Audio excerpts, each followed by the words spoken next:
வரும் கூந்தலில் ஒளிந்து கொள்ள வரவா என் கூந்தல் தேவன் தூங்கும் பள்ளி அறையா அறையா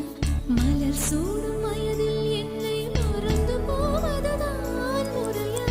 நினைக்காத நேரம் இல்லை காதல் ரதியே ரதியே உன் பெயரை சொன்னால் போதும் என்று வழிவிடும் காதல் நதியே என் சுவாசம் உன் மூச்சில் உன் வார்த்தை என் பேச்சில் 5-6 நூற்றாண்டு வாழ்வோம் என் வாழ்வே வா மலர்களே மலர்களே இது என்ன கனவா மலைகளே